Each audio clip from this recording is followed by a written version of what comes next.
Bonjour à tous, j'espère que vous allez bien. Dans cette vidéo, nous allons voir comment déclarer une variable en Kotlin. Pour déclarer une variable en Kotlin, nous avons deux mots-clés. Nous avons var qui déclare une variable et val qui déclare une constante. On écrit d'abord ce mot-clé val si on veut déclarer une constante. Après on met le nom. Après on met égal.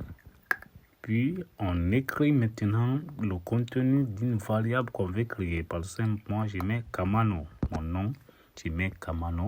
Maintenant, voici les paramètres d'une variable qu'on a déclarée. Ici, on met le nom.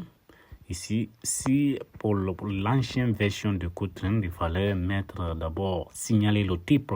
Pour mettre ici des points, on met string. Mais maintenant, c'est possible comme ça. Kotlin peut comprendre le type et nous donner directement au résultat. Après, ici, on déclare une variable qui stocke mon âge. Je fais var âge est égal à.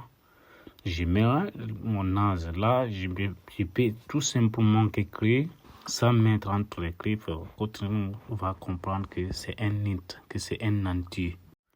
Après, je déclare une variable qui stocke ma taille.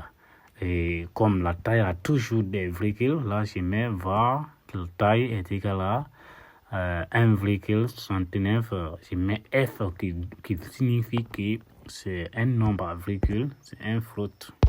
Pour l'appeler une variable qu'on a déjà déclarée, je mets tout simplement print et entre parenthèses, je mets les griffes d'abord et je commence à dire mon nom est, je mets signe $, et j'appelle ma variable, je mets son nom, le nom que j'ai écrit, je dis non.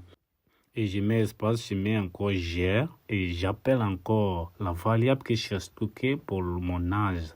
Et je mets. Et ici, si vous remarquez, vous allez voir une petite différence entre nom et âge. Parce que nom est déjà appelé âge. Donc, on va encore appeler âge ici. Et vous allez voir, remarquer que âge aussi est clair maintenant, n'est pas utilisé. Ça veut dire que âge a été aussi appelé. Et je vais écrire un, je vais interpoler. Et puis, je laisse espace. J'écris encore et je mesure, j'appelle encore la variable que j'ai stockée pour mesurer pour ma taille.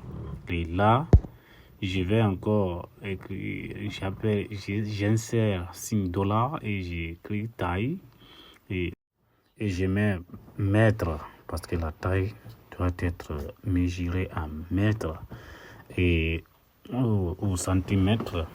Et je vais maintenant lancer pour voir ce qu'on a fait, si ça a bien donné. Attention à nous, c'est bien donné. Vous allez voir ici, mon nom est Kamano, j'ai 30 ans et je mesure 1,69 mètres.